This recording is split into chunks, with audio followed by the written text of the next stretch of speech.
Now we want to call on the chairman of the occasion to give the chairman's speech, person of the Dean of the Faculty of Education, Professor KALESANWO.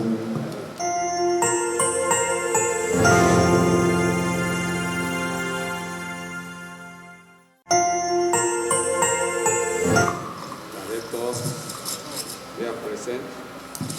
All head of department, we are present. My respected colleagues, the sub-team, and of course our FO. I say good morning to everybody. I'm presenting a short speech as far as this 2021 orientation exercise is concerned.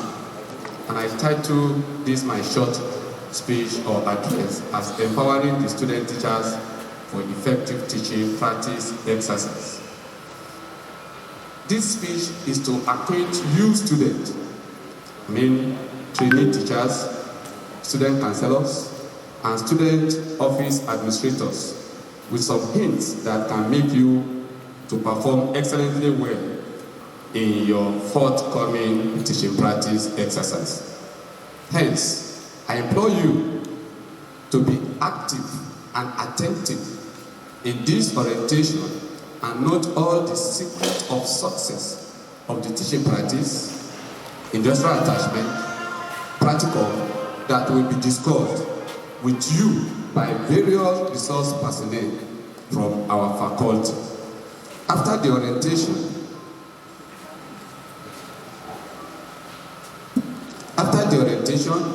the faculty expects you to strictly comply with those hints and principles that could make you perform well and become a better teacher. What is teaching practice or practical or internship? Teaching practice, practical or internship is the period you are expected to put into practice all the theories, principles, and concepts you have learned in methodology, sociology, philosophy, and psychology of education classes. It is the period you will be exposed to the organization and administration of human and material resources and your relationship with students, co-workers, and the organization, the cooperating school, or the establishment where you are observing your internship. It is also the time you get familiar with the ethics, rules, and regulations guiding the practice of the profession. Precisely, teaching practice is a temporary period of teaching in a school undertaken under supervision by a person who is training to become a teacher. So I want to implore those who have not joined to please ensure they join, and that attendance is very, very important. I know other resource persons will be talking about the rules guiding teaching practice, and I know that attendance is part of it. So please inform others to join.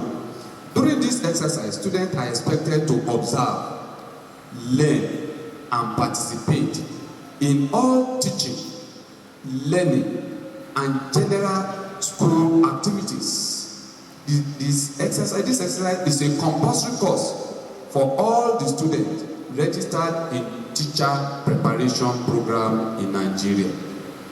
The objective of teaching practice, as established by National University Commission for teacher training programs, are as listed below. 1.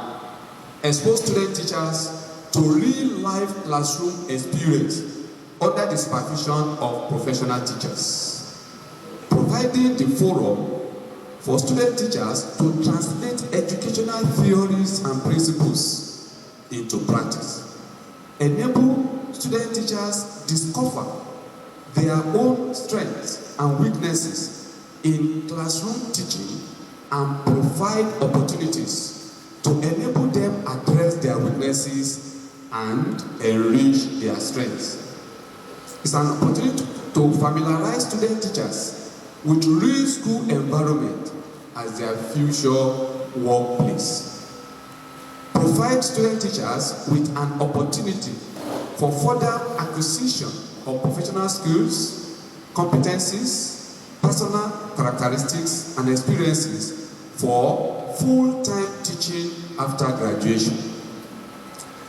To also help student teachers develop a positive attitude towards the teaching profession, to serve as a means of assessing the quality of training being provided by teacher training institutions.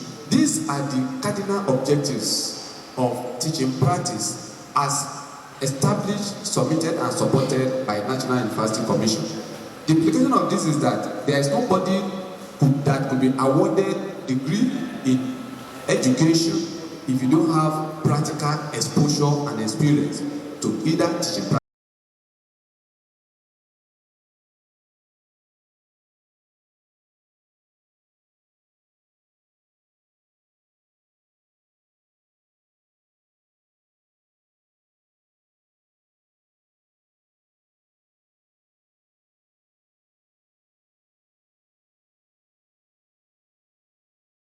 Demands high responsibility, high standards of behavior, and conduct in educating the nation's children entrusted into our care.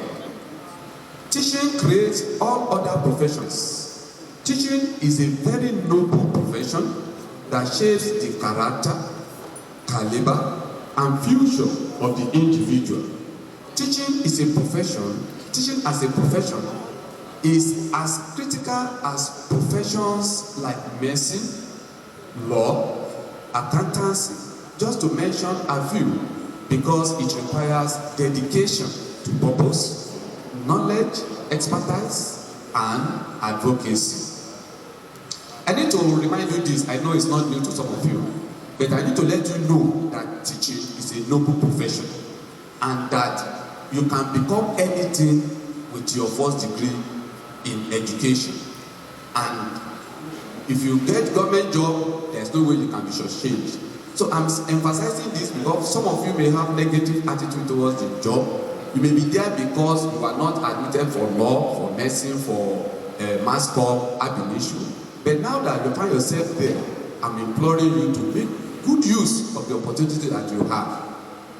Now, in my speech, before I round up, I want to call your attention to what we expect from you during this teaching practice exercise. And I listed few points. I know other resource persons will further elaborate on other aspects of the teaching profession. But in your own interest and for your own benefit, I want to mention the following as what we are expecting you to be doing for this 6 weeks teaching practice exercise. So respect and work effectively with students of varying background and culture. You want to go and put it to practice all your theory. You've scored good grades in your theory, methodology courses, philosophy, sociology. But by the time you get to the field, you will meet different students of different backgrounds. As manager of the classroom, you should be able to effectively manage them. Because whoever is in the school, we see such person as being teachable at any point in time.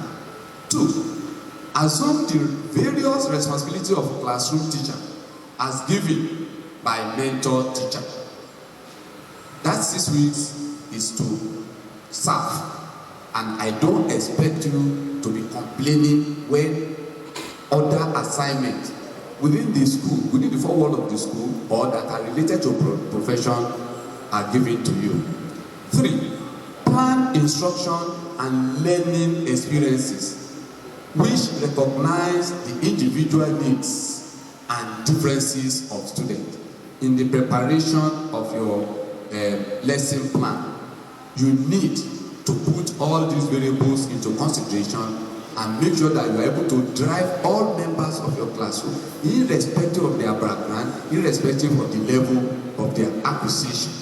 Organize and manage classroom environment to maximize learning, manage classroom interactions and student conduct to create a positive climate of learning, identify and use appropriate instructional techniques and methods as well as resources to ensure that learning actually takes place.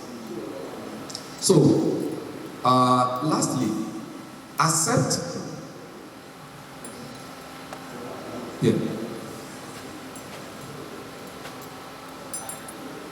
and assume responsibilities associated with being a competent professional and lifelong learner. Evaluate learning to determine the extent to which instructional objectives are achieved. In rounding off this, I know somebody will talk about your mode of dressing, but always bear in mind that the way you dress is the way you'll be addressed. And therefore, always remember you are an ambassador of your family, of the university, of the faculty, of the department, and of the program you are running. And don't forget that it's not impossible for you to meet with other students from other universities or colleges. Try as much as possible to be model. Try as much as possible to dress moderately. In rounding up this short speech, let me conclude by saying, please note that the philosophy you hold about yourself, your students, or your client, those of you that are counselor in training, even about the profession and life generally, will reflect the amount of energy, sincerity, and commitment you will bring into the exercise. A good teacher has a creative mind and knows how to bring out the best in his or her students. On this note, I want to once again welcome all of you to this orientation exercise, and I want to wish the student the best of this exercise. I want to see all of you study good grade at the end of 6 week exercise. I think with this background we are providing for you, we are leading you to succeed very well and ensure that the best is your portion. Let me also add, as you are going, please, in your cooperative schools, the use of your smartphone, you need to be very careful about it. You use your smartphone to project the image of your cooperative school. Don't use your smartphone to record ugly situations of your cooperative schools. I'm saying this from experience. The last exercise we did, I was reliably informed when I went for supervision that some of the students recorded the ugly scene of the school and put it on air, which put the head of the school as well as other teachers into trouble. You are not posted to those schools to go and foment trouble. You are posted to those schools to go and complement and supplement and add to the value and the philosophy and vision of the school wherever you find yourself. So, and when you are going to the classroom, you are not expected to go with your phone. So please, tap on this, make use of the smartphone in a positive manner that will project your own image, project the image of your school as well as your profession. So once again, I wish you the very best, and I say thank you for giving me rapt attention. Thank you, God bless you. Thank you, sir, for that wonderful, and see it as a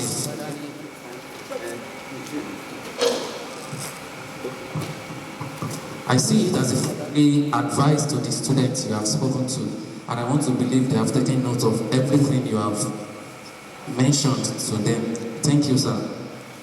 We are going on into the lectures proper now, and I want to advise students wherever you are, get your papers ready, get yourself ready to jot down important points, because at the end of each of these lectures, you will be given the opportunity to ask questions from the resource persons.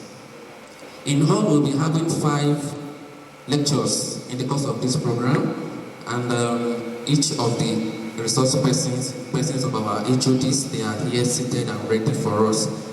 And we want to start with the HOD of EFC, Professor TAIWO EDUN, who will be speaking to us on ethical issues, code of conduct, and dress code for training teachers during TP. This lecture will take 15 minutes. Thank you, sir. Thank you. I'm speaking on psychosocial adjustment of student teachers and counselors to the school setting. Psychosocial adjustment of student teachers, counselors, and counselors to the school setting. Now, why are we talking about psychosocial adjustment when you are proceeding on teaching practice or practicum? We are saying that you cannot remain who you are to be able to be successful in that exercise. And therefore, you need to make some changes to yourself and to your mentality and attitude in order for you to have the best exercise. Now, adjustment refers to adaptation to a need or making some changes in ourselves in order to meet the demands of the environment. Now, according to Charles Darwin, human beings are the most adaptable of all animals. God has given us the ability to adapt anywhere we have found ourselves. In The Origin of Species, a very award-winning book written by Charles Darwin, he was able to prove that human beings have evolved over the years. Since about 3.5 million years that we have had human beings on the earth, we have evolved right from ape-like creatures. We evolved to become Homo erectus. That was when human beings were able to stand erect. Before then, human beings were like apes or monkeys walking on our force. But human beings were able to adapt and become Homo erectus. Over time, human beings adapted again and became Homo habilis. That was when they began to live in communities. And today, human beings are called Homo sapiens. Homo sapiens means wise man in Latin. And the essence of this is that we have changed over time. And the change continues. Only that they may not be noticeable immediately. We are talking about changes that have taken place over 3.5 million years. In that way, human beings are adaptable and adjustable. Although all of us came from the same source, but you see today that a Frenchman or an Asian and an African, they look differently. And an African and a European look differently. Why? Because they have adapted, we have adapted to the needs of our own environment here, to be who we are. And they have adapted to the needs of the environment, to be who they are there. To that extent, therefore, we have the ability to adapt if we are ready. And we have the attunement and the mental readiness to change in specific ways in order to meet the need. Therefore, we are saying that now that you are proceeding on this exercise, you need to make some adjustments to yourself in order to be successful. The first thing that you need to adjust to is that you need to adjust to teaching as a profession. The thing earlier I told you that teaching is a noble profession. And most of the successful people in the world today are teachers.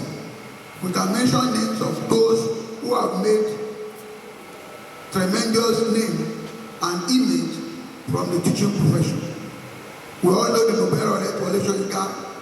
We know that is an environment here, the late Pastor Fua. These are people who have made a name for themselves in the teaching profession. And therefore, you can become anything that you want to become by ensuring that you adapt yourself to this profession.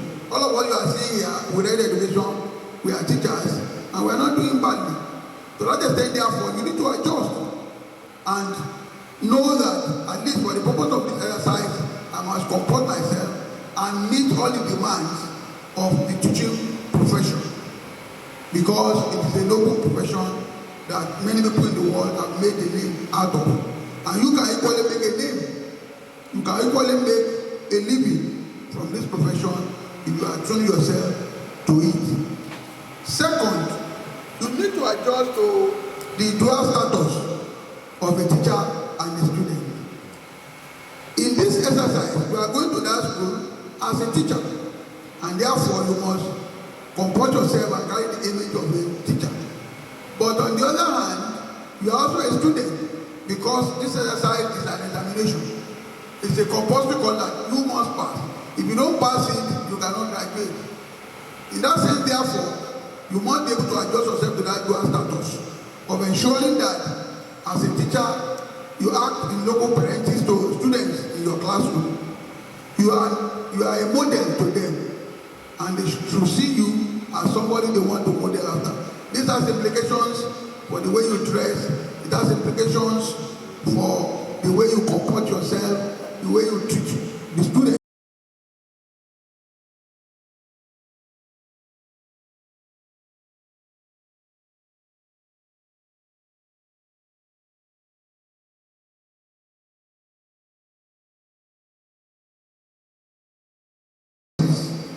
And there are punishments for engaging in acts that are unprofessional. In the teaching profession, we have professional ethics. And I know that in your preliminary EDUN 101, they will have introduced you to some of the ethics of the profession and some of the principles that you must comply with to ensure that you make a success of the exercise. Now, another thing you need to adjust to is the school timetable. Unlike in the where you are students in the university that, oh, so I don't have lectures today, you sleep until 10 or 12, or you come to school 4 p.m. or something. Or now that they are doing online lectures, you lie down on your bed and you are holding your phone and receiving lectures.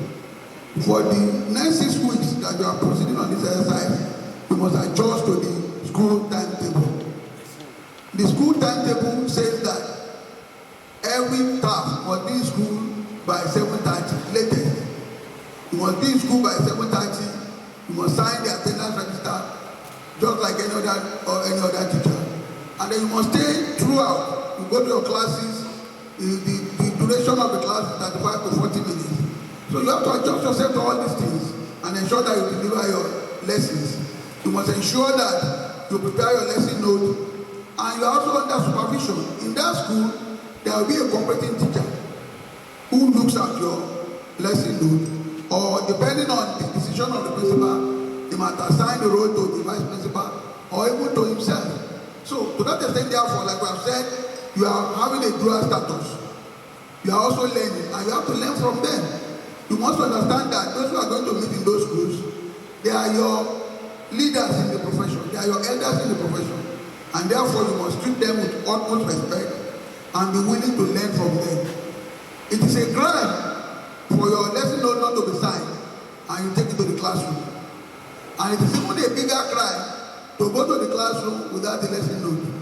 It's like a farmer going to the farm without a cutlass or hoe. So you must adjust to this and ensure that you prepare your lessons very carefully. You ensure that your lesson note is endorsed by either the cooperating teacher or the VP before you take those lesson notes to the classroom. And you must also ensure that you are on top of the situation. You read your note very well and you know what to do in class.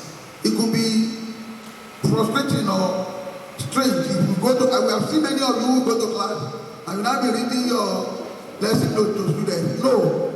If you are prepared very well, you do your blackboard summary, and then it will be sufficient for students to learn whatever concept you are teaching. So you need to adapt that. You have to prepare ahead of time and ensure that you present yourself in a way that even your students will respect you.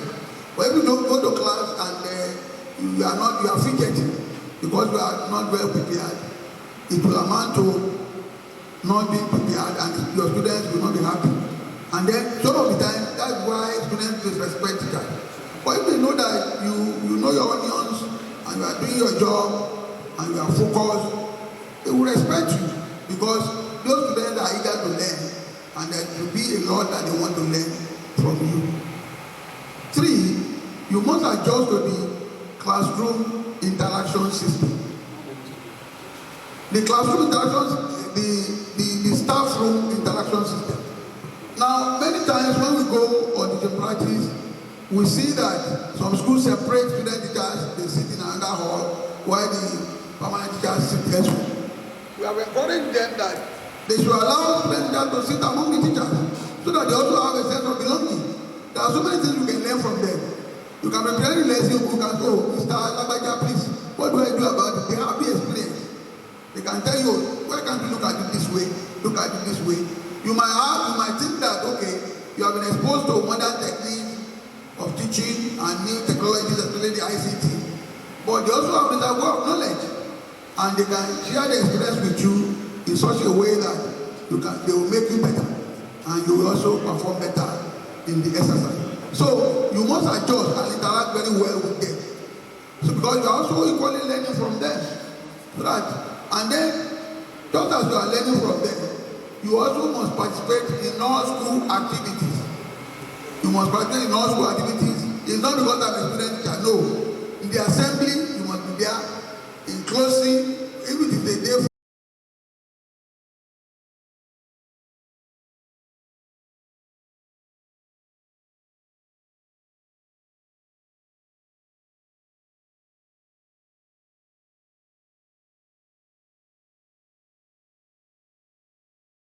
know that, like the dean said, you are an ambassador of this university.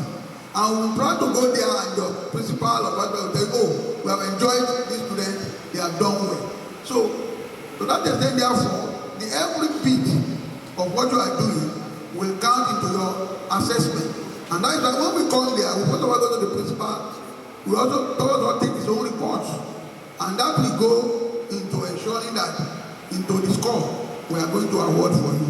So to make a success of this exercise, therefore, you need to comport yourself. You need to first adjust to teaching as a profession, like I've said. 2, adjust to the school environment. You may say in this year we have fans in the classroom and so on and so forth. In that place, even the classroom may not have fans, and so on, but you will not say because there is no fan, you are running away from it. No. You adjust to the timetable and adjust to the dual status of the student and teacher. And if you can do all this, definitely you will be successful. And we will also be proud of you as good ambassadors of our university. Thank you very much.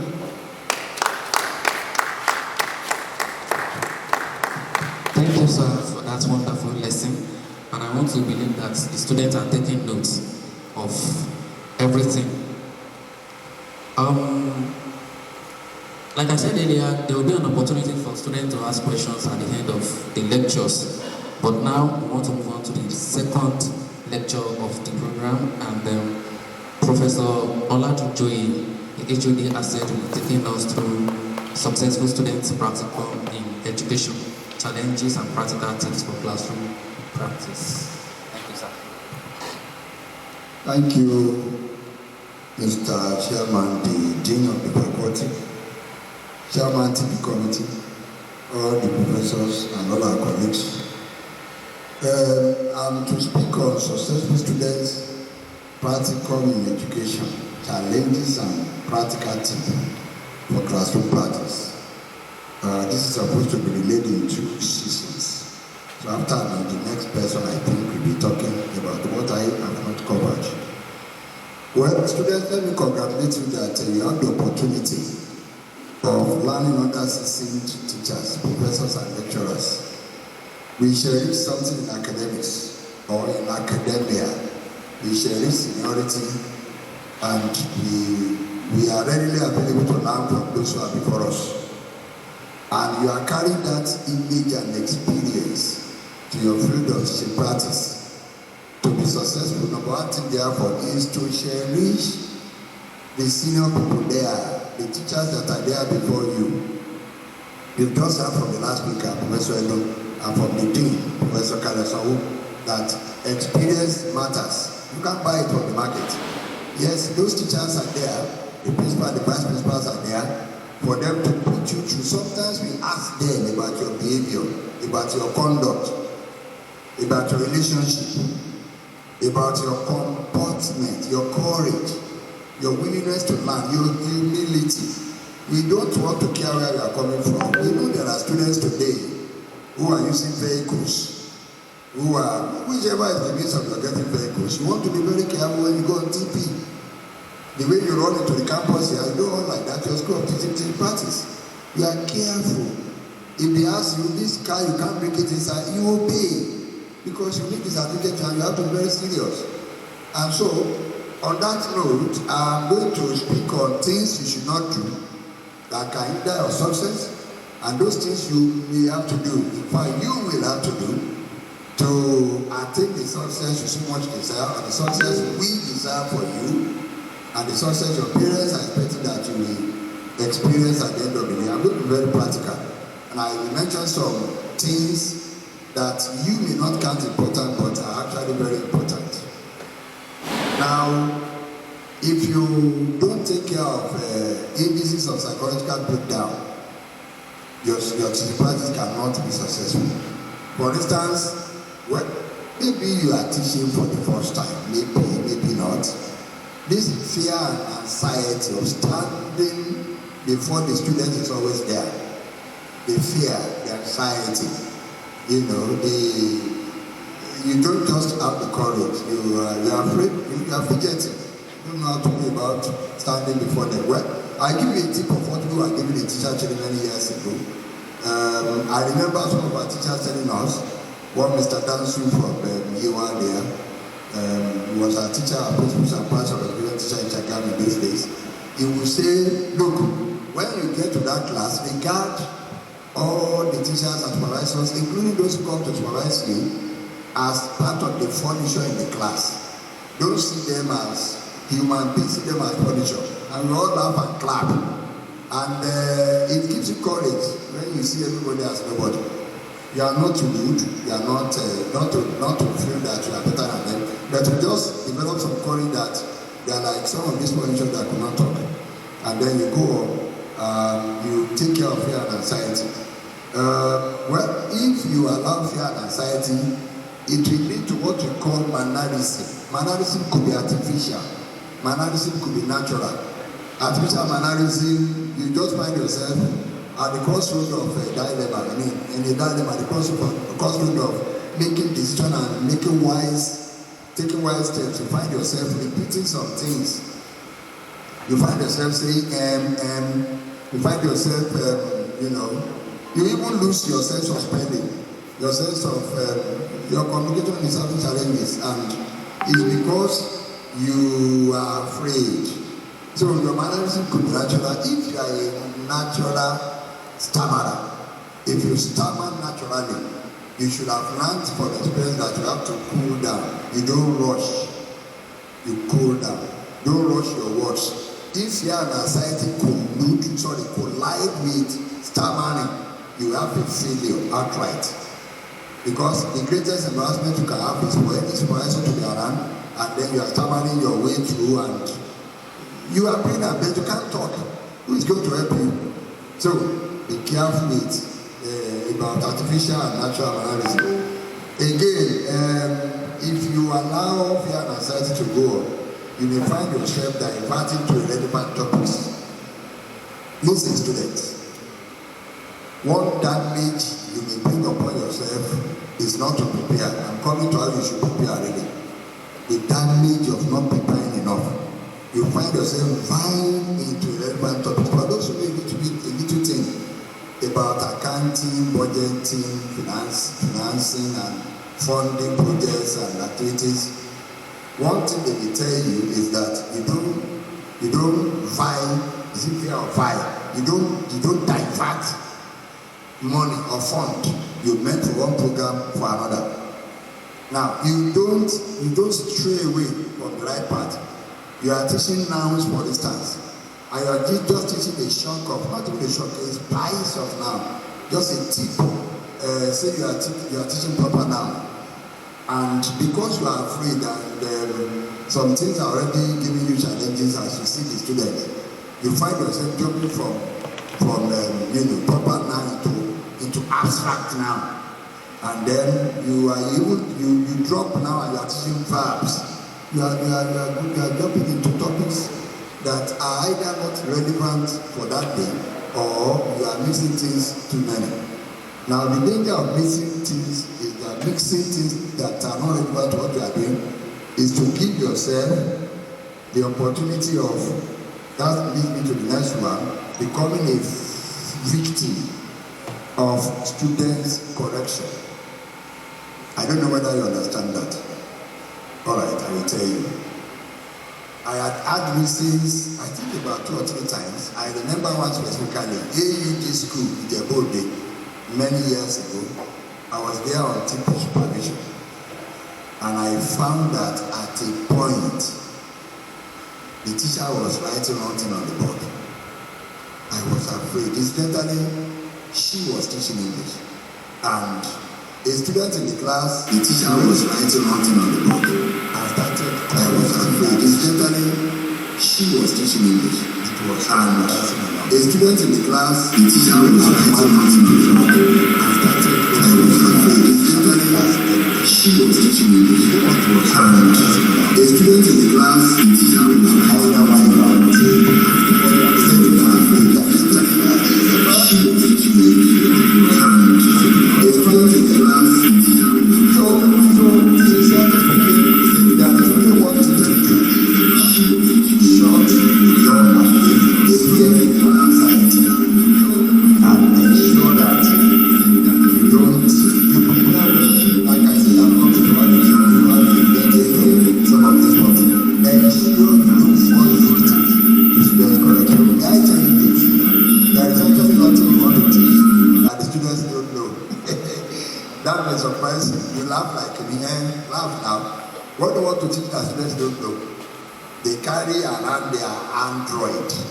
and today, if you Google any topic on your Android phone, what do you find?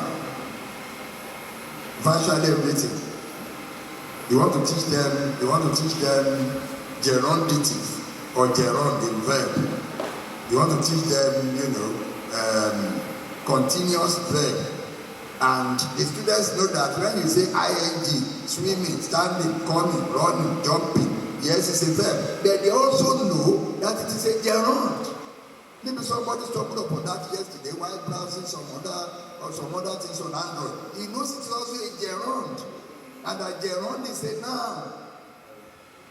And now you want to teach it as a verb, yes, but he knows it's a gerund. And then he shoot up his hand and say sir or ma. We found that yes, swimming, jumping, running, coming, and all those ing verbs are continuous verb. But sir, I read it in a book or I saw it online that it's also called a gerund. You say, shut up. What did you see online? It's not correct. You have finished yourself. You are the one that is not correct. That boy or that girl is correct. That's why we should know what we are doing. Otherwise, we fall victim of simple things. You should really understand. So, one other thing that can happen to you, ladies and gentlemen, which you want to avoid while on TP, that can actually hinder your success is allowing the students to take over your class. You are losing your control of the class because, in actual fact, you are not in control. You've never been in control. The class will be unruly. They be watching pornography on their phone at the back of the class, and you be sweating on the board because you are not coordinated, you are not organized. And then, you want to, the class can be unruly under your watch because you are not really in control. The noise is much. You don't have what you call class control. You've had it, let me repeat it again. The dean said it, the former presenter said it, Professor, get close to those mature teachers. Follow them to the class when you are free. They didn't call you, yes, follow them. You are, look, listen, can you please face here?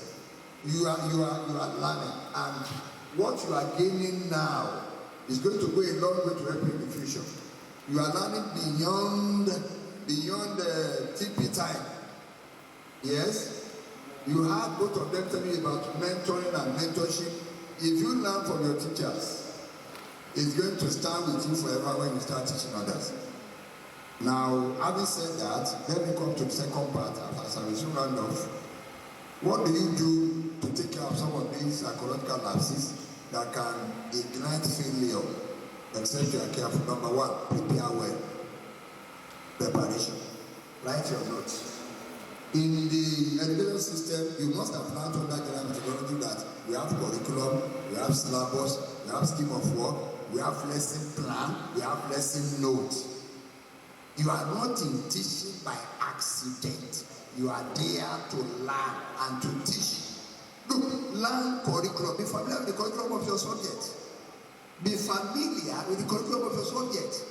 Then, break those curriculum, break that curriculum of your subject into scheme of work. Some of them must have been done for you in the school. Just get the scheme of work. From your scheme of work, you generate your lesson plan for the week. From your lesson plan for the week, you generate your lesson note for the day. Those terms are actually interchangeable. Some educationists will call lesson plan lesson note. They will call lesson note lesson plan. It is not about definition. It's not about concept actually. It's about practice. Your ability to bring to pass instead of is it lesson note or lesson plan. The most important thing is there is something for the week, there is something for the day. Do your lesson note for the day and show it to your cooperating teacher or whoever the principal delegates to mark for you. So prepare very well. When I'm quickly shipping this, I don't have all the time in all the time in the world now. One of the ways you can prepare well is what we did in those days. And what we did in those days is to go somewhere and face the bush and be teaching. We do rehearsal in those days and we enjoyed it. I want to teach narrative essay, and I found a bush around my house and I go and face the bush. Nobody sees the bush. I say, good morning students. I just laugh at myself. I'm talking to the bush in preparation. It's rehearsal. You may think you are mad, but we are enjoying it today and you are enjoying us now. You go to the bush, good morning students. Good morning sir. Alright, I'm teaching you narrative essay. Narrative is from narrate. Everybody say narrate, narrate. Everybody say narrate, narrate. Okay, can you narrate a story your first day in primary school? On and on, you continue like that. You are talking to the bush, nobody is there. But you are doing a rehearsal. It's not madness, you are laughing. Well, laugh, but go and apply what you are laughing about. Go and apply it. So preparation is number one. Number two is courage. Courage. Courage. You need courage. So please, courage is you are bold, you are strong. In the Bible, when Moses was dying, and on the eve of his departure, God told Joshua, be thou strong and be of good courage. I'm saying that without putting this to any religion. In any religion, you be taught courage. Even at the family level, you be taught courage. Be courageous and embrace what you want to do. Look, listen to this very well. Listen to this. Now, one indices against courage is your personal problem and challenge. Don't transfer aggression. Don't bring whatever is happening to you at home, don't bring it to the school.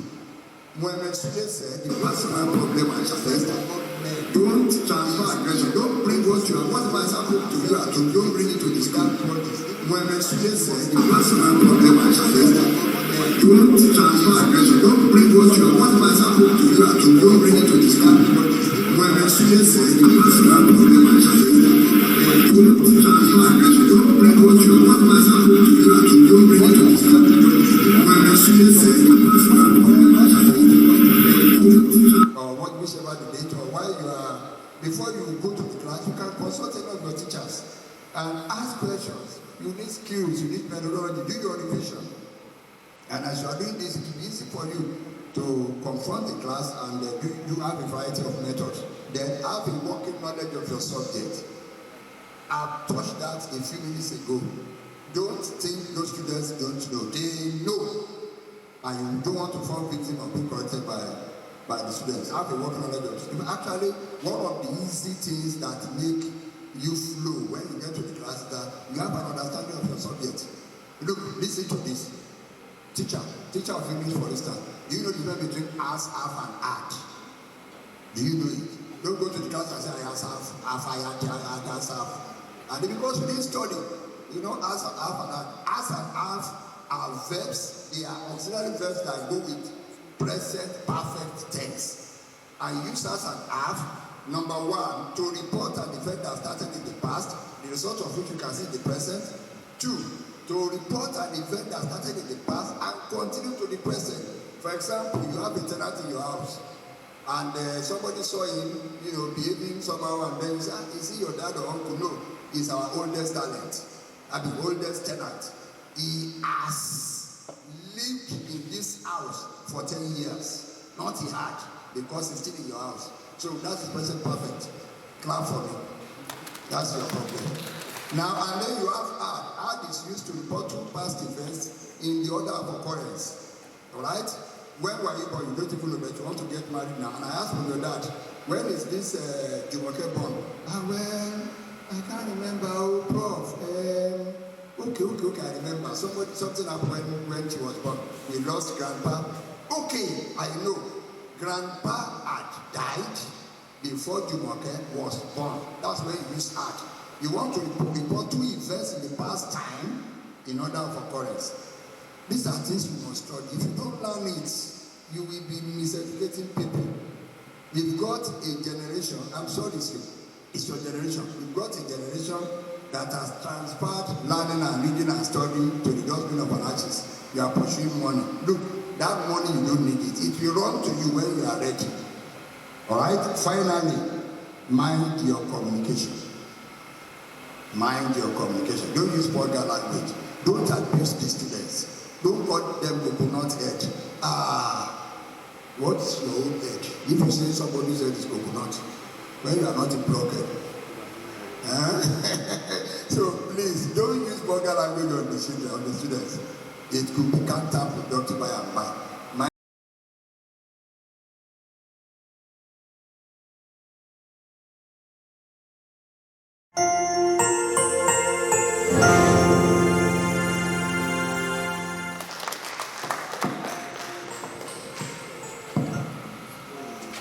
I can only say thank you, sir, for that wonderful lesson you have given to us this afternoon.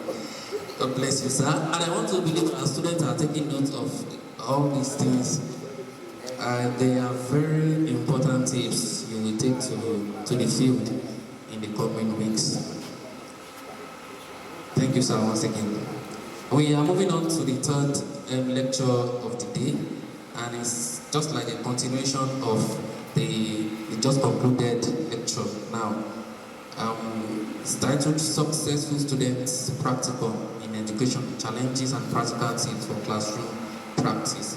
And to take us is Dr. J.O. ADETAYO into the STED.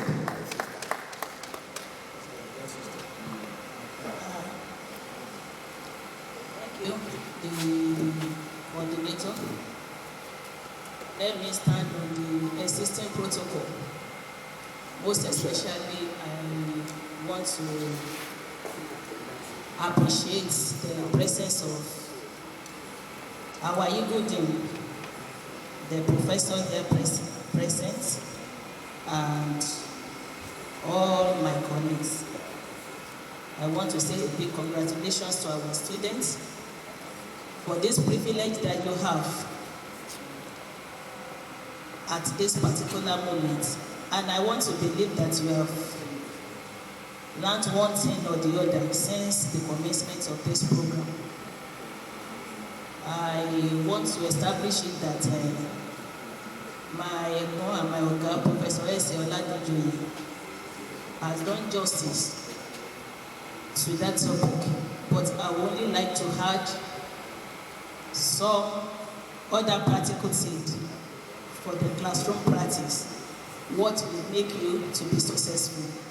And I want to start with this.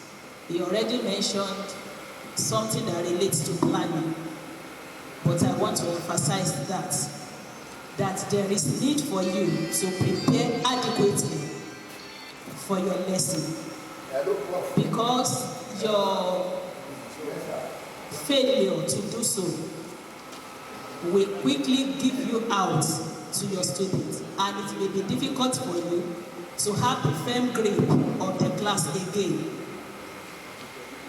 Just opening your lesson plan from the preamble stage of that lesson plan. It can be so easy for anyone to identify whether you adequately prepare for that lesson or not. And what do I mean by that? It is a common error that right from the date and the time, there is always error. In the sense that your lesson plan is supposed to be prepared daily and not weekly. But I've discovered that that is what the majority of you used to do. And by the time you are writing your date, you will say 6th September to, let's say, 12th September. No. The expectation is that you prepare for your lesson daily. And by the time you move down, you still discover that we have a subheading there which talk about the topic and the subtopic. Commonly, majority of you may have money as your topic, and the subheading also will also be, and the subtopic will also be money. All these, the scheme of work will assist you in breaking down your topics into subtopics. So if you are going to handle a particular topic, let's say, for 2 periods, the expectation is that your topic will stand and remain, but your subtopics must change. The subtopic you have for the first lesson must be different from the subtopic for the second period. So you have to take note of all these minor errors. And I also discovered too that because majority of you want to hide, you want to prove to your supervisors that you know and you can teach at your best. When supervisor will come around, let's say during the 3rd or 4th week of this exercise, by the time you want to go to the front of your student to teach, you pick the topic you have taken or you have treated in the 1st or 2nd week of the teaching practice. My dean may not even remember, but he supervised me during my first teaching practice at Samsudin Grammar School in Ijebu-Igbo years back. And I could remember that I taught a particular topic in the morning, and he came to supervise me in the evening, I mean the afternoon, and I taught that same topic the same day, and I taught that same topic which I have taught my students in the morning again in the afternoon. And he was like, why should I do that? And I remember that actually affected the score he gave to me that day. What am I saying? He's with me today. He's my teacher. But up till today, I can't forget the fact that instead of me to have B for that teaching practice, I ended up with C. Because the first supervisor scored me, I think 60 or 61, and he scored me, I think 57 or so. And by the time the score was added together and divided, I ended up in 50 something. What am I saying? Adequate planning and preparation. If it is important for you to know that you have to, at every point, have an extra lesson plan apart from the one you have for the day. In case your supervisor is coming after your lesson, you have something to fall back on. I also want to talk about the use of active verb in the statement of your objectives. At the end of the lesson, the student must be able to list, they should be able to mention, not that the student must be able to know. They must be able to understand. We are not expecting to see your statement of objective in that way. we are expecting you to make use of what? Active verb in the statement of your behavioral objectives. Also, there is a particular section for the statement of your previous knowledge. I have seen situations where students will want to write, want to teach. Let's say something like maybe, what should I give as an example now? You want to teach production, and you will get to the point of writing your previous knowledge, and you will write there, the students already know production. Then the question should be, if they know, if they've been taught, why the lesson again? What is expected of you in writing your previous knowledge is for you to internalize that. What you can lay the foundation that you think the student already has, on which you can lay the new topic. For example, I can write under that previous knowledge that I want to believe that my students will have seen a farmer working in the farm before, and that is my previous knowledge. Because once you write down the previous knowledge and you ask your students any of that question and they can answer you correctly, then it shows you don't need that particular topic for that day again. So let us be conscious of this. I also want to talk about the use of your instructional material. And I want to say something about this as well. I happen to supervise a particular student at Ijebuko in a particular year. And that woman handled, I think, KG1 or KG2. And she taught the students the part of the cow. And he displayed the instructional material, which happened to be a cardboard and has the drawing of a cow on it, labeling all the parts. But surprisingly, she colored that cow red, and she thought, no, with that instructional material. You know the likely age range of pupils in KG1 or KG2. Maybe 3, 4, at most. I don't think they will be more than age 5. And at a point, one of the students and one of the pupils raised her hands to ask questions. And instead of the teacher to attend to the girl, she was trying to, how would I call it, wink at the student to keep quiet, the child to keep quiet. But she refused, and at the point she allowed her. And the girl said, "Ma, all my life, I've never seen a red cow before." And I was there at the back, expecting what the response would be from the teacher. And I think he tried to look at me. And since she knew that I didn't have the high contact, she thought I didn't hear. And she just had to put me to sit down. And she quickly ran up the class and she left the front trying to approach me. And she was coming, I stood up and I moved to the front. And I said, "Good morning, pupils." And they said, "Good morning, ma." I said, all my life too, I have never seen a red cow before.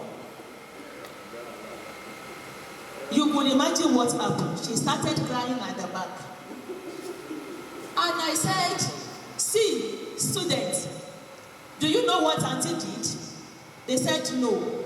I said, "Because Auntie thought of a color, a fascinating color, that will be able to attract and draw your attention and will make you to want to continue to learn."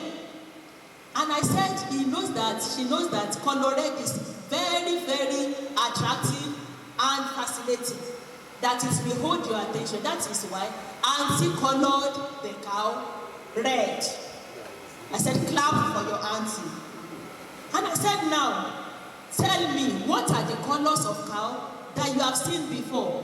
And they started mentioning white, black, brown, this and I said, wonderful, clap for yourself. And we ended it there. What am I trying to say? Use of instructional material. Majority of you believe that when it comes to instructional material, you must just carry cardboard. But adequate planning will make you to be able to think well, internalize the topic, ask yourself various questions that will make you to arrive at the most appropriate instructional material for your topic. I think you will try to do that during this exercise. What about individual differences in your students? When you enter the class, it is common that you first identify the brilliant students. And when you enter that class, you concentrate on those ones. No. A good teacher will not do that. We know we have individual differences in our classroom under our teaching. And the most important thing as a teacher is that you want to see all of them achieving the objective that you have stated at the beginning of the class. And in doing that, it means you have to pay attention to all your students, either those that are very good, those that are on the average, and those that are very, very excellent.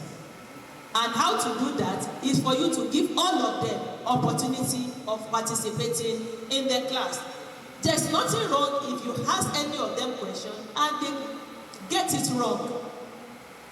You will say, oh, TAIWO you try, but let's also hear from Kehinde. And if Kehinde has done this very well, you say, TAIWO, that is the correct question. You must also learn from that. You encourage all of them to attain to the peak. You have to encourage all of them, putting their individual differences into cognizance as being important. You identify with their differences and you allow all of them to come to the point that they are going to achieve at their best. What about time management? There is need for you to manage your time very well. And what am I talking about? The methodology aspect in your lesson plan. Some of you will just enter that place and you put your time. 8 so 40 minutes. And you state the objective, you state the activities of the teacher, you state the activities of the students, and you will leave it at that. No, we want to see the spread of how you want to manage the time that is given to you. The first 5 minutes, what will you be doing? The next 10 minutes, what will you be doing? See, you tell us how you are going to manage the time. I want you to pay particular attention to all this. And I know that at the end of the exercise, you will all come out successful in the name of Jesus. Thank you. God bless you. Thank you so very much, ma'am, for that lesson. To the students, it's just the concluding part of the lesson Dr. OLADUNJOYE had with us. I want to believe we are still jotting down our questions. If you check very well on the platform now, there is a place for you to put your questions down, so you can start sending in your questions. We will attend to them after the last lecture. The next lecture is on ethical issues, code of conduct and dress code for training teachers during teaching practice. And to take course in that is Dr. OKUNDARE, HOD, HKHE. Welcome, sir. Thank you, the MC. Let me rest on the existing protocol. And especially I want to thank our dean of the faculty who has led us with practical example to be here as a teacher, a non-teacher indeed. Mr. Dean, thank you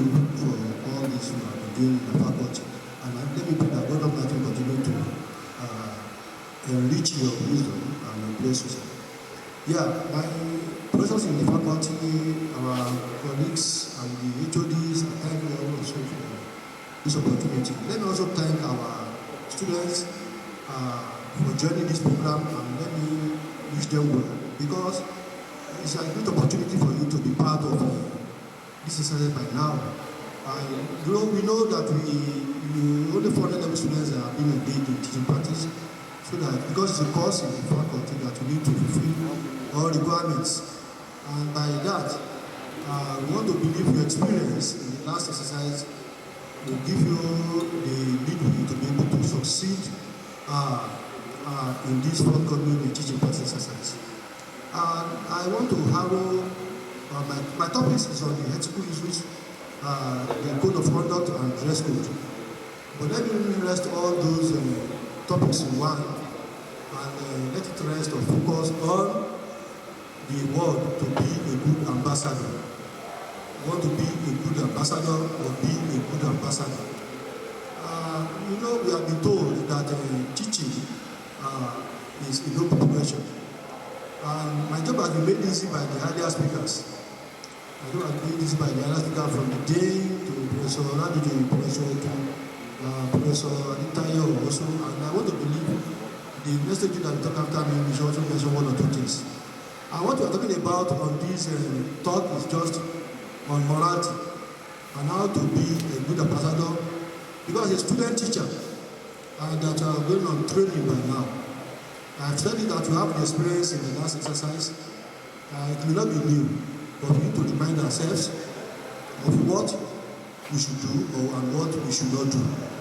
What is the do's and don'ts of teaching exercise. So, you know yourself as a teacher in training. By that,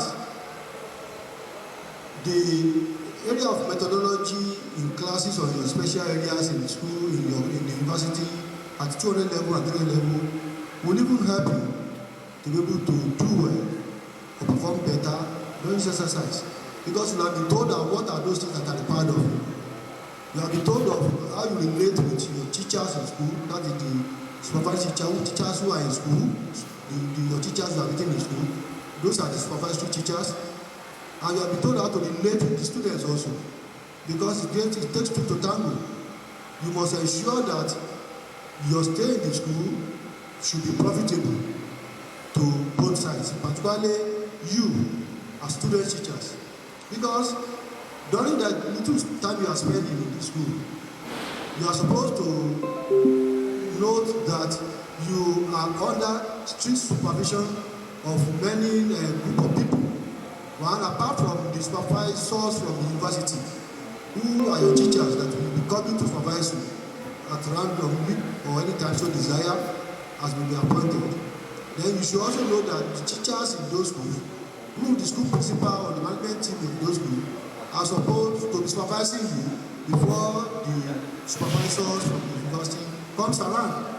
So all this will let us know that talking about ethical is talking about morality and the normal thing that you are supposed to do that is acceptable to the society. And let me now come in the area of letting you know that as a teacher, a student teacher in those schools, you are representing your family. Let me say from your family, your parents are home where they are, they know that you are in school, and you want to hear good report. If you are in that school, don't forget that you are from the family, and don't forget that you must be a good ambassador. So remember that your parents are waiting for a good report from you. Then also you remember you left the faculty and or the department and the faculty via the university also. Then you should know that we must prepare to hear good report from you. So that should tell you that all eyes on you in the course of this program. And even let's now go to the society at large, because we are supposed to be a representative and good one of the society. All this we are telling you is to let you know that you must ensure to be responsible during your stay in that school where you are being posted. And I've mentioned it that you are supposed to be humble and be humble to all around you. Don't forget I said the teachers in school that you are meeting in those schools, from the the vice principal, from the principal to the least teacher in the school whom you are meeting here. Then the students that you are teaching, not even the students in your own class, all students around here, because those people will speak about you when you are not there. Even at times, most of us who are supervisors will get to school without even entering the classroom from the teachers in the staff room. We may be asking of how are they behaving, what is their mode of conduct, what is their character, how they appear, anybody has fought, is there anybody who has fought in the school? All you want to know pre the visit or during the visit before the classroom assessment. But to let you know that people are looking at you, then what you are doing every time, every moment, must ensure that you are a good ambassador, that people can say good about you in the course of the assignment. So don't forget that morality and acceptable conduct is important during this process of 6 weeks. Just only 6 weeks. And anything you are doing during that 6 weeks, please make sure it's part of you. Because when you finish the program by 6 weeks, by the 6th week, you are supposed to let it imbibe in you and going to remain the same teacher of the same character continually beyond the school and the school environment. Because some of you after the school now, you can now drop all those good things you have been doing and go back to the old stories, which is not even good. Because when you learn in school, we expect that learning must be found in you. It must show in you in your behavioral attitude around the corner in the society. And anywhere you find it, possibly in the church or in the society at large. So let all this be imparted in you, show in your behavioral posture. That is to let you know that your attitude in the society, in the school, everywhere, should conform. Because for the 4-year training program, we expect that you should have learned 1 or 2 things. Particularly your methodology classes. Don't forget your methodology in your mathematics, methodology in your social studies, so methodology in your physical and health education. All these are part of the training you have had. Even there is always a course again that is called continuous assessment. It's another course that will have assisted you in preparing for this. And you have been told in one of the lectures that if you prepare to fail, if you don't prepare well, then you will fail. So we want you to prepare adequately well to be able to meet up with the challenges during the course of the assignment. And while in school also, you don't keep quiet. There's always a supervisor teacher for your course, and miss those teachers, full-time teachers. So go to them, ask questions from them. Don't believe you know more than them. If you know more than them, you cannot be going through such program, and you should not have undertaken such exercise. So ensure to ask questions from them because they will have learned or credited more before you. So all these, learn to ask questions from them, they will guide you appropriately.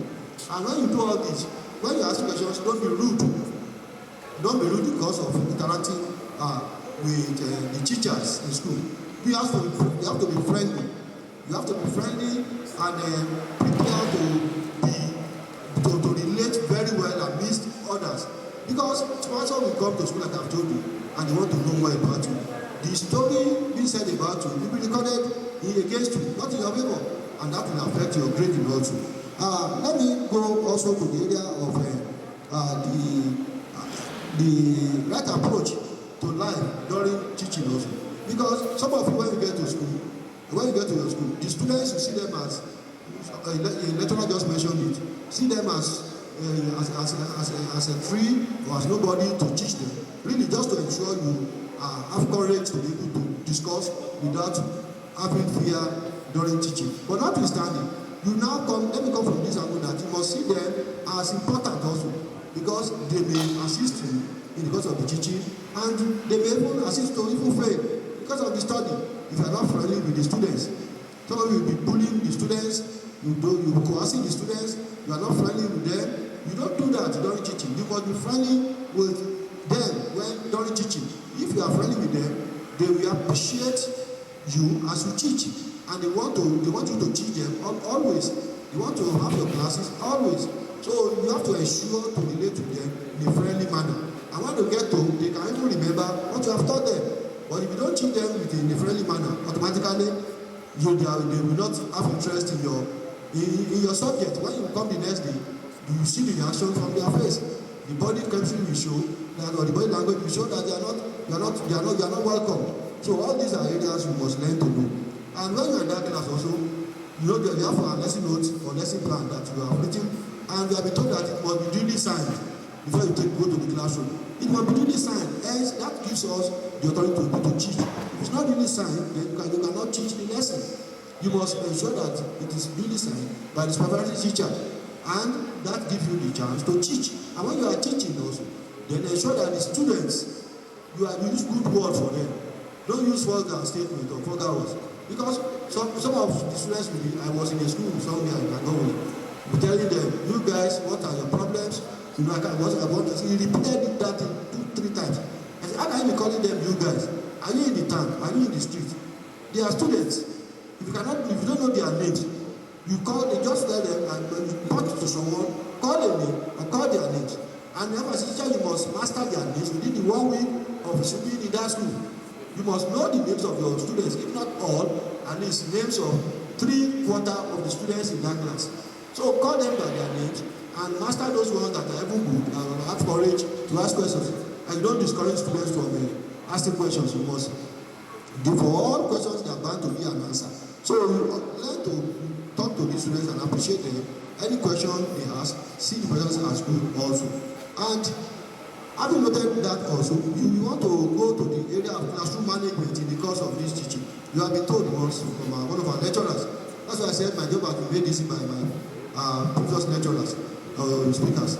So the classroom management is very important. That is coordination. Ensure that as you are entering the classroom, all that are required in the classroom are ready. And within the 45 minutes or 40 minutes of the teaching, ensure that things are orderly. Because the information can come in at any time. Though I know when you see any car that enters the school, you will know that your father has come there. You now want to adjust yourself. That's what you have not prepared well. Because there's only one gate to enter a school at times. So no teacher will come to behind the door, I mean behind the door or outside the gate. No jump to the fence. No. But when we enter, you can see from that some people is running after each other. People start signing their lesson plan.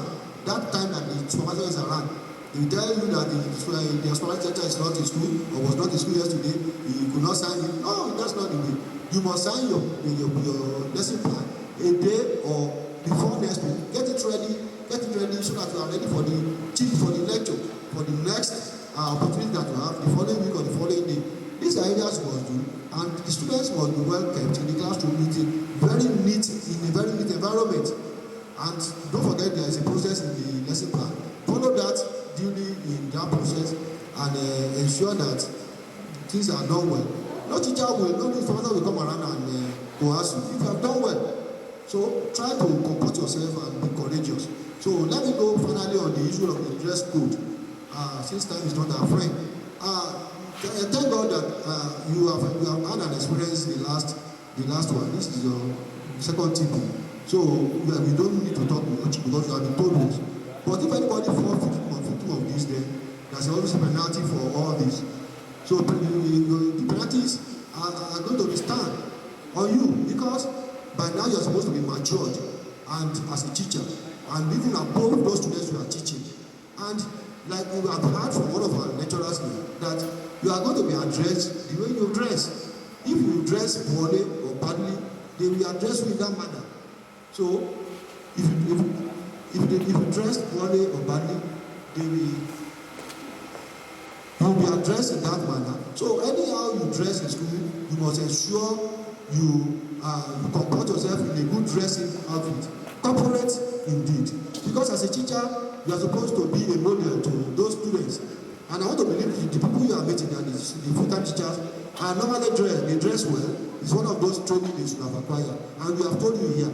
Even idea of wearing slippers or bedroom slippers to the campus or to the faculty, if you are going to put that out, it has been discussed at the forum. It is not good as a teacher. You see those are your colleagues in the law faculty, in the pharmacy faculty, go to medicine. They have been dressing fine. They are always incorporate outfit. So why you as a teacher, you are supposed to lead by example. You are supposed to dress well. So you should know what type of dress you should not wear. You should know, but let us tell you now. Hear from this discussion.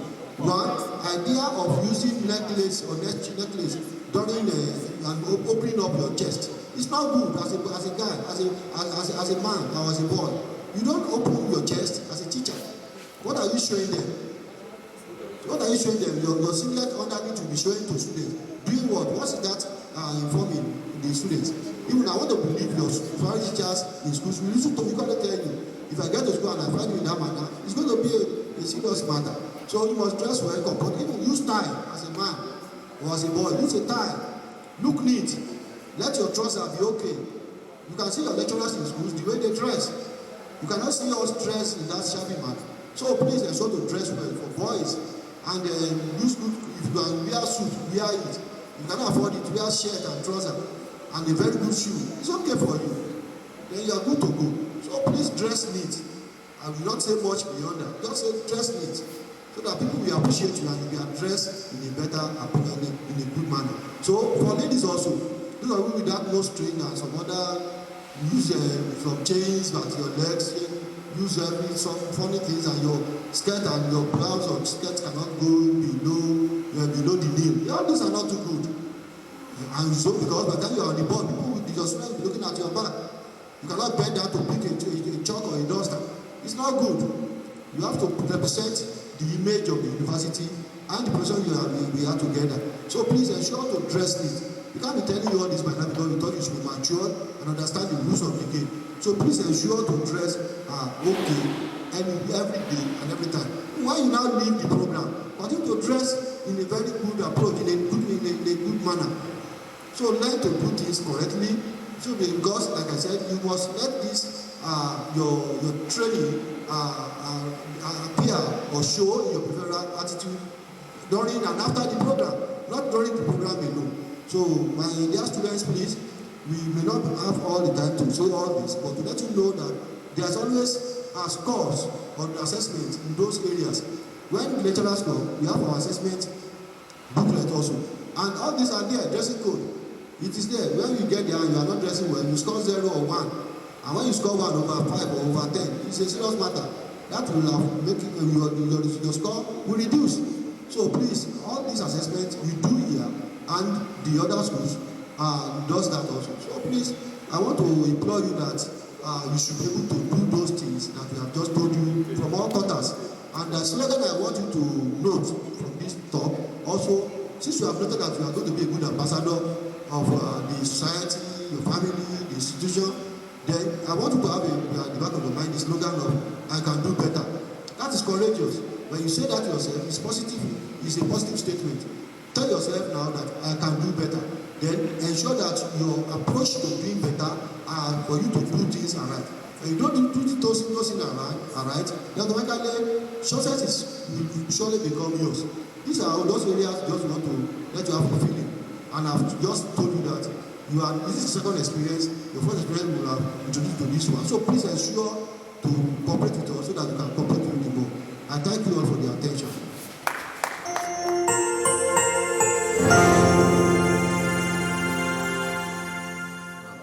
Skillful. He's really skillful, and I want to appreciate him on behalf of the students. He has given us all the advices he could give unto us. I want to beg us to make good use of the advices he has given to us. And without wasting any more time, I want to go to the last lecture for the day. But before I call on the lecturer, I want to beg us, let me say beg, to ask questions. So far, I have gotten just 3 or 4 questions so far from everything I have been told since morning. So ask your questions. You have the opportunity to ask questions now. Ask before it will be too late. Going to the last lecture for the day,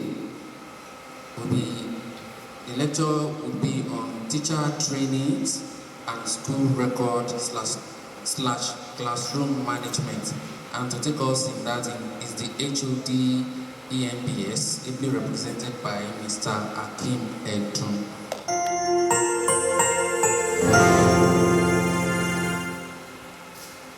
The dean, the professors here seated, HODs, and my able teaching committee members. I think I have lesser job to do. My senior colleagues have delved more on what are expected of our students during this exercise. I'm here this afternoon in the capacity of my head of department, Professor Joshua Oni, who is unavoidably absent to give this talk. And the topic to be discussed here briefly this afternoon is teacher training and school records / classroom management. Who is a teacher or who is a teacher trainee? Education is known as academic discipline, and it is offered in colleges of education, National Teacher Institute, School of Education, polytechnics, and even universities. And those who are studying education in these identified schools are called teacher trainee. And during their training, the learners are exposed to a number of courses in education, including teaching practice, which we are currently doing. Anyway, this is an orientation exercise. In addition, it is required of most of them to have at least one teaching subject. Upon the completion of the course of study, the beneficiaries must have been groomed for teaching in primary and secondary schools. Having noted who a teacher trainee is, therefore, it is therefore imperative to discuss what and what are expected of this trainee during this exercise. And part of such functions of teacher trainee while this exercise is ongoing includes how to keep school records and, of course, classroom management. Then, what do we mean by school records? Records is defined as information considered important to be remembered or looked at in future.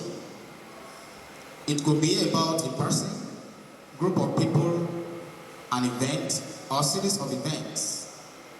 Records can also be planned or penned down or stored on a computer system, as we can attest to the fact that as we are dishing out this exercise online, those who are not opportune to follow us now can still have access. It's an act of record keeping. Through records, it is possible to know the very past of an establishment, and it is essential for every teacher in training or teacher trainee to have full grasp of school he is working with. Therefore, records must be kept at school.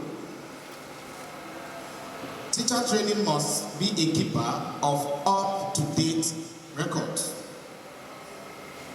School records are very useful for checking academic performance of individual pupils and that of the school in general, ensuring social counseling for the pupils and measuring teaching effectiveness. Almost everybody benefits from keeping of school records, and who are the beneficiaries? Students, parents, and even the guidance. We have teachers, administrators at the primary and secondary school levels. When we are talking about records, it has been established that it is meant to guide us in future where we need references of what we have done in the past. Then let's quickly look at types of records. In each of the 36 states of the Federation, the education law requires that primary and secondary schools owned by the government should keep certain records. In Ogun State, for instance, these are 1. The admission and withdrawal register, is a type of record. We have register of attendance, logbook, report file, visitors book, school cash book, etc. Briefly, let's look at these types one after the other. We'll talk about admission and withdrawal register. And this is a document that concerns all learners who has ever passed through the primary or secondary school you are working with. It is essential you know about the admission and withdrawal register of the school you are working with. Another one there is the register of attendance, and this is also known as attendance register. And this is meant for each class. It contains the admission and full detailed records about each student or pupil in your class. We also have what we know as the logbook. A logbook is a vital record which is used for noting significant events in the life of the school. It is mainly handled by the head of the school, and every occurrence is written down as it happens, and each entry must be duly signed by the head of school. We also have report file.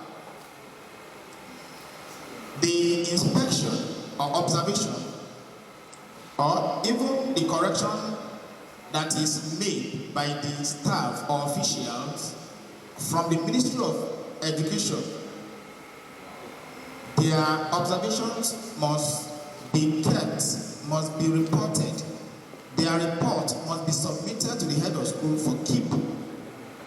And by so doing, the head of school will have it kept in the report file. Then we have what we know as visitors book.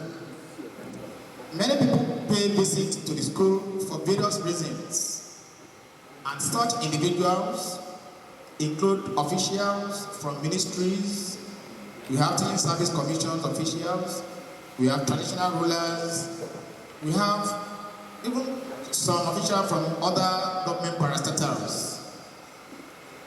The visitor book is always used to have the full record of any visitor that pays visit to the school. And it is essential we know of all this. And lastly here, we have school cash book. This is mainly used for keeping an account of the school finance. It simply indicates each entry of receipt and expenditure of the money in the school. Also, another function of a teacher trainee while the exercise is ongoing is known as classroom management. What then do we mean by classroom management? How can you coordinate? How can you be in control of your class while the exercise is ongoing? For effective classroom management, the teacher trainee should consider 1, student routine. He must establish a distinct classroom routine. Your students will help you to know them exactly what to expect, and they will follow with you in the class. Do not do what is not within the content of what you are to teach. Know what to teach at a particular point in time. By the time you do that, you will have worked within the stipulated time. Then number 2 here, you have positivity and reward. When dealing with destructive behavior in the classroom, it can be easy to focus on students exhibiting negative actions. However, praising them and adopting a positive mindset will go a long way in changing their negative behavior in the class.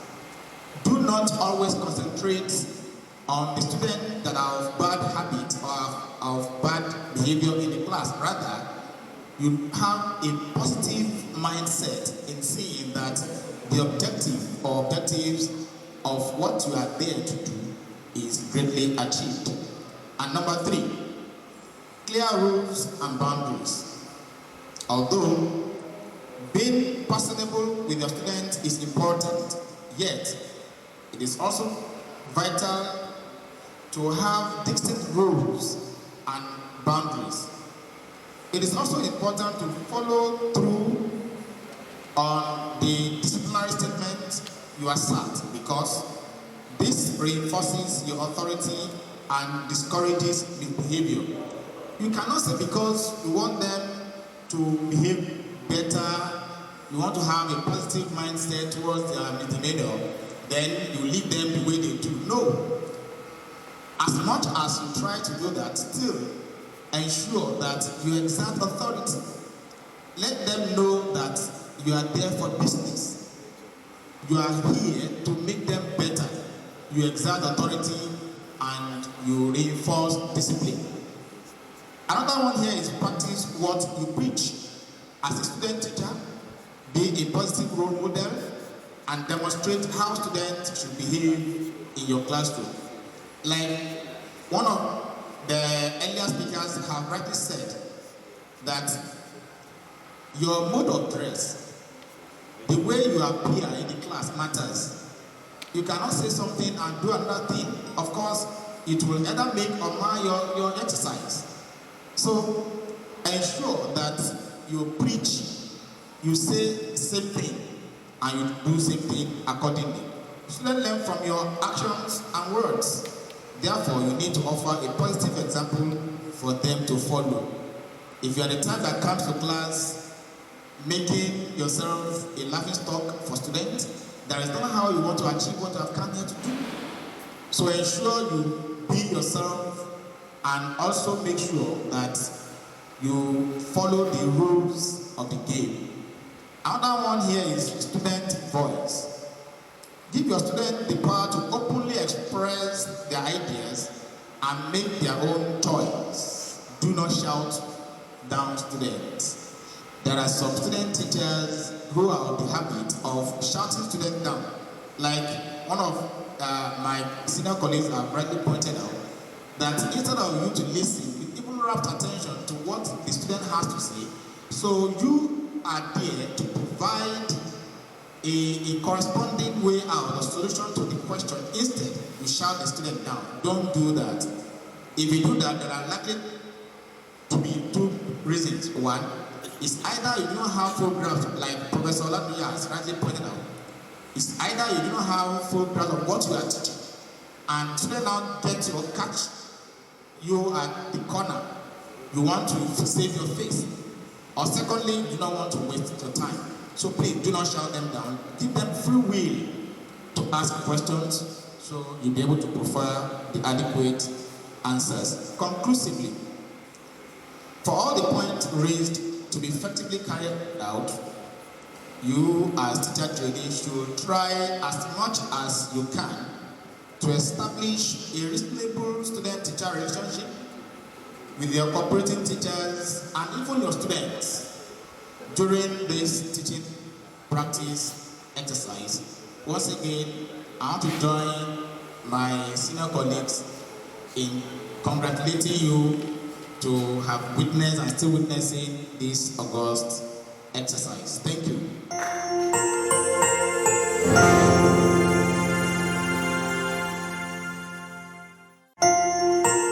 We have come to the end of the lecture, the paper presentations, and before any other thing, we have some questions here, sir, and I will just have to read the questions out for you to respond to them. Question number 1 here is from ADENUGA from EFC. She's asking that are 300 level G&C students going for practicum? She's asking if 300 level G&C students going for practicum. And I want Dr. Yannishobu to respond to that. Good morning, everyone. Let me quickly respond to that question. Like you have known, as counselors, We have 2 practicum exercises that you are going to engage in or participate in. And that has to do with Practicum 1 and Practicum 2. The first one is Practicum 1, which we are about embarking on. And that will start next week, Monday, September 13th of this month. That practicum is the practical aspect of guidance and counseling. And in your course form, you must have registered for GC 301, which is your Practicum 1. So that is what you are going to start with next week, Monday. So 300 level student guidance and counseling will start Practicum 1 exercise on Monday, 13th of September 2021. Thank you. I think that has answered the question to Adejumoyetunde's question. And the other three questions I have here are just 3. They're like 3 in 1 question because they're asking the same questions in different ways. They want to know, the questions are from Folorunso Kehinde, Tiara Oluwa, Oladipopo Victoria, and Adekomi Lydia. 4 of them are asking if they will be attending lectures during the teaching practice exercise. If they will be attending lectures, and how will they be attending the lectures? Will it be online or physical lectures? Thank you. We appreciate the question. It's an indication that you follow the lecture and you gain a lot from it. Let me respond by saying that this teaching practice exercise was actually approved by the Vice Chancellor and the University Authority for you to proceed on this exercise. I believe that for the next maybe 5 weeks, we will be on LMS lecture mode. And with LMS lecture mode, you can always link your class and receive your lectures wherever you are posted to. That is the understanding we have where we were seeking approval from the management. So, lecture in the school here will be going on, and we expect you to link up wherever you are posted to, and we ensure that your posting is not all that distance. So I think what you need to do is to give sacrifice of ensuring that you have data to link up. That is very, very important. We will equally put a memo across to our colleagues in cognate faculties to note this period of teaching practice so that the issue of assignment, test will be addressed, putting you into consideration for that period of teaching practice. And I don't want any student to come up with the excuse that I'm on teaching practice, that is why I'm not attending. And I don't think physical classes will hold before you finish your teaching practice exercise. It's going to be online lecture. However, if you get information that some of your colleagues in the cognate faculties are having physical lectures, let us know as a faculty so that we'll be able to look into it and see how your interest will be adequately protected.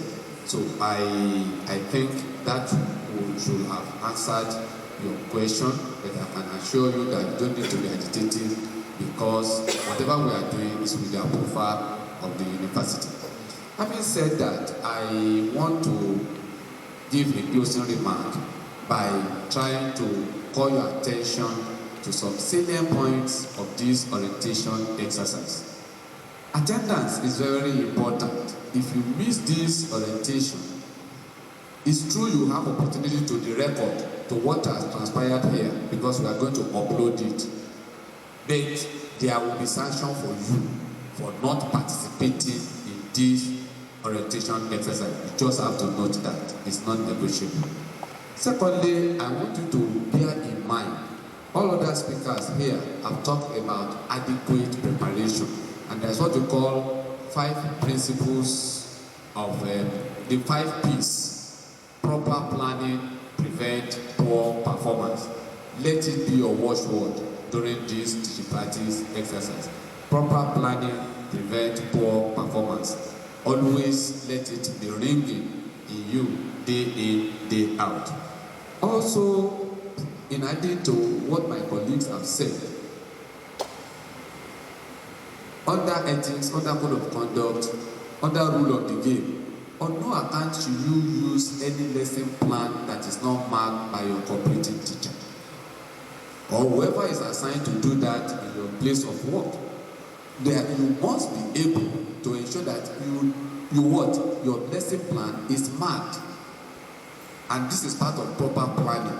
Even if you have been supervised, you write your lesson plan in advance. It's not when you see your supervisor around, you go and hide somewhere and be telling us that you went to hospital, you are coming, you are on your way to go and be writing your lesson plan. Don't do that. We have gotten fairly long experience on this job. There is no prank you play that will not be unfolded almost immediately. Therefore, ensure you plan your work, you plan yourself, and you get your lesson plan signed. Don't leave school without approval. Under any condition, in part of the records there is a movement book that if you have genuine reasons to leave school, take appropriate approval and make sure you ensure proper documentation. Because for those of you that are final year, external examiner will be coming, and if you are not met in the school, it's 0. It's not negotiable. If you have scored A, and on the day that the external examiner wanted to come and confirm the A that has been turned in for you, or if you score borderline score and the external examiner feel that this candidate score maybe 39 or 38, let me go and see him or her in this or place of school, place of where he's observing the practice, and you are not met on ground, But if there are evidences that you are properly released, you may not be penalized. Then about dress code.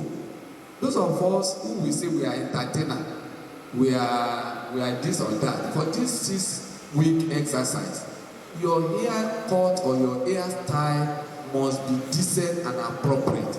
And on no account will any student wear jeans or slippers to the classroom, even to the school. I said it at the beginning of my speech, you are an ambassador. Don't go out and project poverty by not dressing moderately. Don't overdress. And those of you, the female, that are fond of painting all paintable part of your body, for these 6 weeks, try to be modern, try to be moderate. We will not allow wearing of jeans for this exercise. It's not allowed. Those of you that will say you are entertainer, you go, you are male, you put on jewelries for male. It's not allowed. We are warning you now.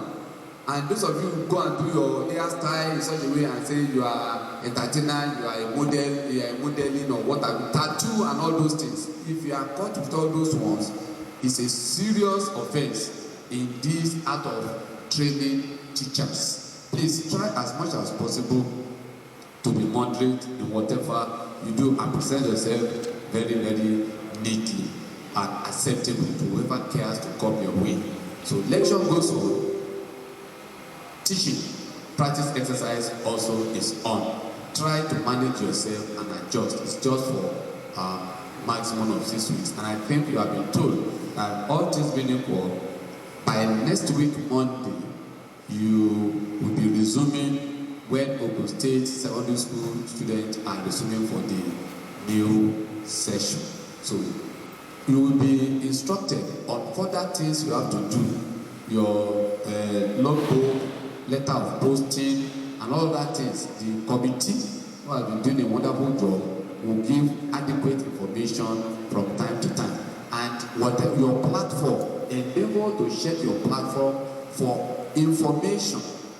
This orientation, this is the best way you can handle it because of issue of COVID-19 protocol. And so we wish you, on behalf of the faculty, on behalf of my colleagues from this end, we wish you the very best in this exercise, and we also wish you what you wish yourself. I say thank you for attending this program. God bless you. Thank you so very much, sir. And I want to believe that has answered the questions. Before we put the program to an end, The committee member, let's walk around so that we capture all of us.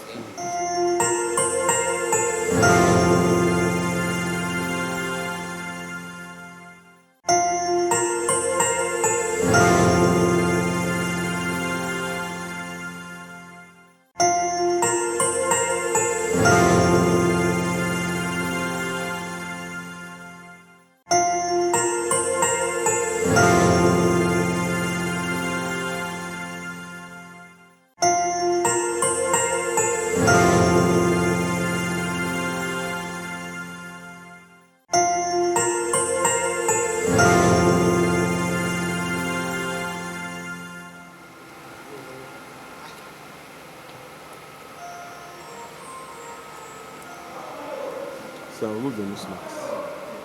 Yes.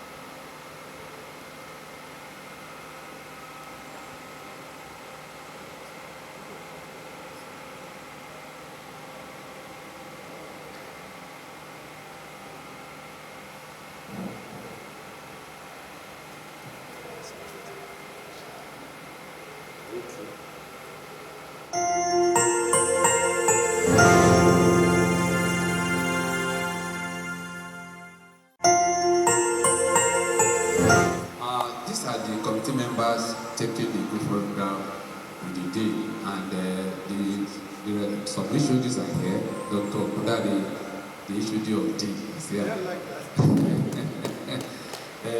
By his grace, Dr. EDUN, who is representing EMBS, HOD, is here.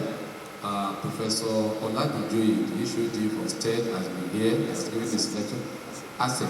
Dr. OLADUNJOYE is HOD for AZEEZ, has been here, stepped out to go and do other issues. Professor TAIWO, the HOD of EFC, has also come. He has given his lecture, he's also attending. Dr. Janet ADETAYO has been here also. He took permission to go and do Cardinal. And I think some other staffs are around here. Sitting, Dr. Preso came around a few minutes ago. FO has been here. He has left to attend to other things. From my extreme right is Mr. LASISI from EMBS. Follow him is Dr. EMMANUEL from HKHE. Next to him is Dr. IHEANYICHUKWU. And very close to me, sitting by my left side, is the chairman of the committee, Dr. OGUNSANYA. And to my immediate right is Mr. EDUN, representing the HOD. And next to Mr. EDUN is Dr. OKUNDARE, who is HOD of HKHE. And also Dr. Vice Grace David AYINDE is one of the very reliable members of the committee, and also our anchor man, by his grace, Dr. Mr. LAWAL, who has been the anchor, who has anchored the MC of this orientation. So I say thank you for all the good things you are doing. Keep it up. The rewarding day is fast approaching. So I equally congratulate all the students. We believe that by second week of your exercise, you should start expecting your supervisors to come and see you carrying out the act very well. All the best. I wish you the best. Thank you. as we put the program to a close for this session, I want to call on Mr. AYINDE for the vote of thanks and closing prayer. First and foremost, I would like us to appreciate the Almighty God together, who has made it possible for us to gather and to have this program successfully. And also, I want us to sincerely appreciate our distinguished and honorable dean, who has been with us since the commencement of the program right to the end. I want us to appreciate him. He's indeed a father. He has done so well with the moral, physical support and everything. He has done so good to us. And once again, on behalf of the chairman, TP, and the whole member, I want to appreciate all the speakers, right from Professor OLADUNJOYE, Professor EDUN, Dr. Okundare, Professor Oni, Dr. ADETAYO, and Mr. EDUN, who has spoke well in the meeting. And once again, I would like to congratulate the students in advance that they shall have a successful TP program in the name of Jesus. Please, I would like us to pray as we bring this program to an end. Father, we thank you for the success of this orientation.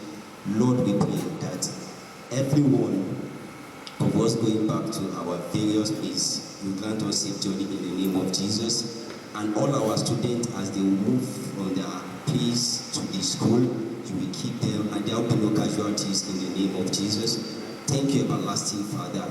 In Jesus' mighty name we have prayed. And once again, please, before I forget, I want to appreciate all our technicians. They've done well. They really stood by us and helped us for the successful program. Please appreciate them, members. Appreciate them.